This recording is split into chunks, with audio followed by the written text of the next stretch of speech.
Hi everyone, and welcome to the channel. Over the last few months, I've been using the RGB10 Max as my primary retro handheld, and it has quickly become my new favorite device. From the color to the screen, it is the perfect balance of everything I look for in a retro handheld. It isn't perfect, but my experience with this device was so overwhelmingly positive that I'm willing to overlook those things. So I'll take you through a deep dive of this device and my experience with it. We'll do an unboxing, run through some custom firmware options, show you some gameplay, and leave you with some final overall thoughts. So let's get right into it.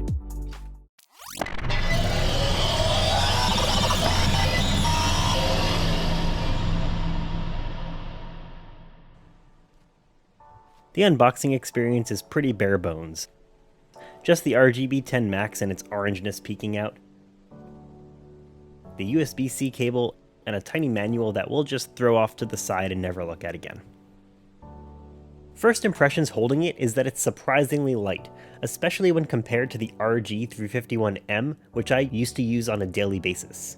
The other thing that stuck out to me is that the buttons are a little bit loose, so it kind of is noisy when you shake it around.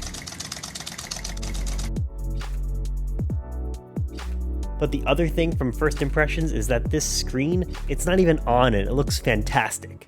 It's clearly insanely large, and then when you do turn it on, it's great to see how small those bezels are. On the top of the device, you can see that one unique thing about this one is that it has a physical Wi-Fi switch, and I definitely appreciate that. I can't really speak to any true battery life benefits, but it makes me feel better anyways. On the onset, the only thing that feels kind of cheap are the 4 start select buttons. Why do they need 4 of them, and why do they feel like garbage? But really, you're not pressing them all that often, so it's not the end of the world. The device comes with a build of Emulation and a bunch of preloaded games. When you turn on the device for the first time, you think, whoa, that's a buttload of games.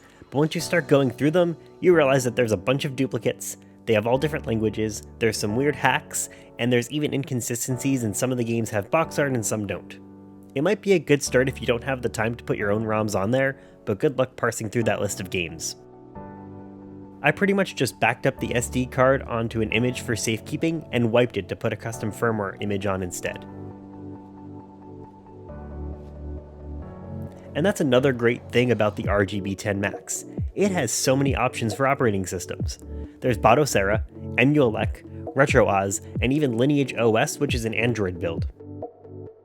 Each of these has its own set of pros and cons, but my choice for a custom firmware was an easy one. I really like ArcOS on my RG351M, which meant RetroOz was the custom firmware I chose to go with on my RGB10 Max.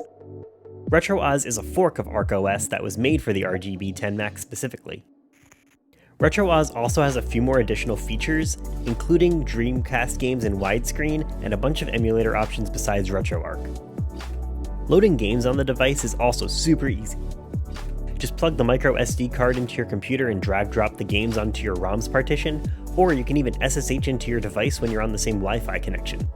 Using an SD card reader has much faster read-write speeds, but the convenience of SSH is just awesome.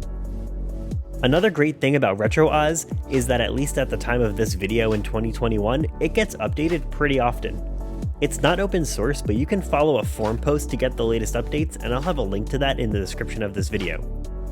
The firmware doesn't have over-the-air updates, so you will have to manually paste the files for the updates into a directory, but it's really easy. Just drag the update files into your ROM's ports folder. You can even do this over SSH because the update is only about 80 megabytes. You can restart Emulation Station, go to the ports section, and run the update file. It'll do everything automatically and reboot your device with the latest version. While I've already mentioned a bunch of really great things about this device, I do want to point out some things that I'm just not the biggest fan of. I've already mentioned that the screen size and the limited bezels are really great. The downside to it is that compared to other devices, it just doesn't get as bright, and it's nearly impossible to use in direct sunlight. For the most part it's fine, but don't go outside with this thing and expect to actually be able to see the screen very well in direct sunlight. The next thing is no fault of the device itself, but it is the same RK3326 chipset we've been seeing in all these other handhelds in the last year, and it's definitely getting dated. This means we already know the limits of what this device can do.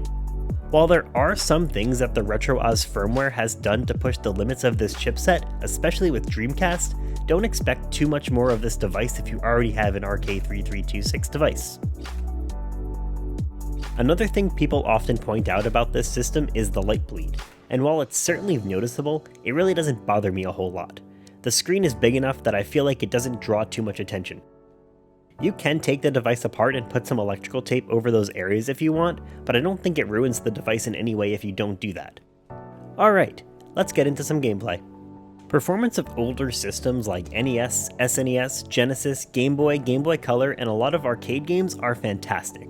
You get to take advantage of a larger screen, and even in the 4:3 aspect ratio, your games will look great on this bigger screen. I wanted to mostly focus on systems that don't always have great performance in these retro handhelds. We're going to start with the Super Mario 64 port. This isn't running off of an N64 emulator, but it's a full native version of Super Mario 64. It's the original game, but it runs at 60 frames per second, widescreen, and has mods to use the right analog stick fully as a free roam camera.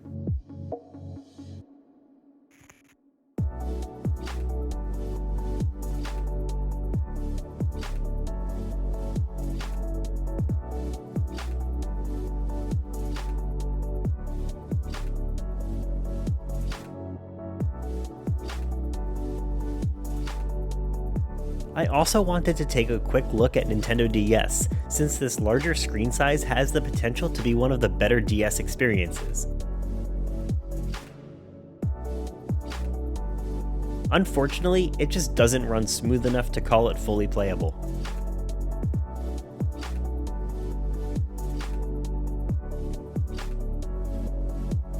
For N64 games, it's a bit hit or miss. You shouldn't expect to be able to play the full game library. Some work with the right tweaked settings like F-Zero, but others will crash the emulator, or others will have so much slowdown that you can't get very far like Pokemon Snap.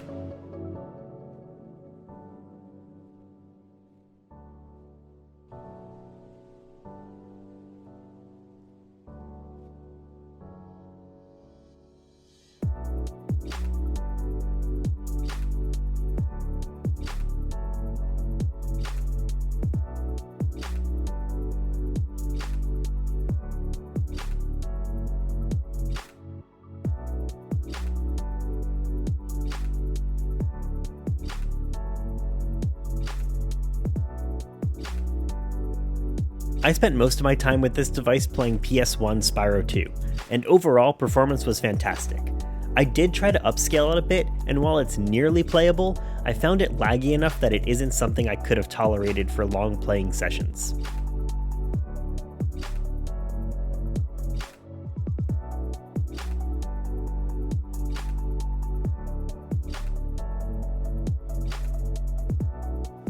Game Boy Advance looks great and has minimal bezels.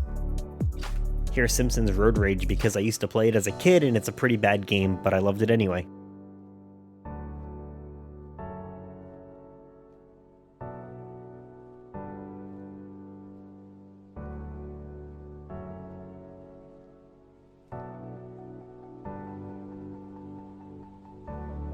Another console that hypothetically would have been great on this console is PSP. But again, it's limited by its chipset. Actually, compared to other attempts of PSP on other retro handhelds, this one felt surprisingly close to running well, but from this gameplay you may be able to tell that it's almost fully playable, but there's just a bit of slowdown that I think to me makes it a no-go.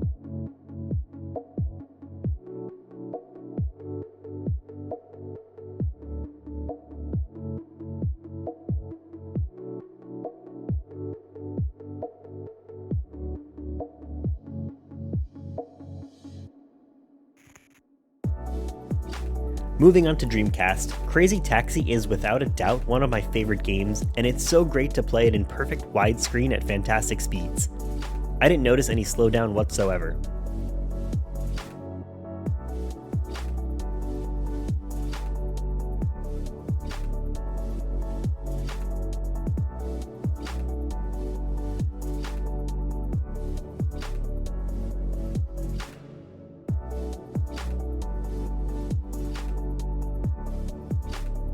So is this a device you should consider getting? If you're in the market for a new retro handheld, then yes, this should be a strong contender on your list. If you already own this device, I highly recommend the RetroOz firmware to get the best Dreamcast performance that I've seen so far. One thing to consider though is as we approach the end of 2021, there may be a new chipset on the horizon. If you want to fit in a couple more months of retro gaming with what's currently out there, then this will be a fantastic device choice. But if you can hold out for it, it could be worth waiting to see what comes in early 2022.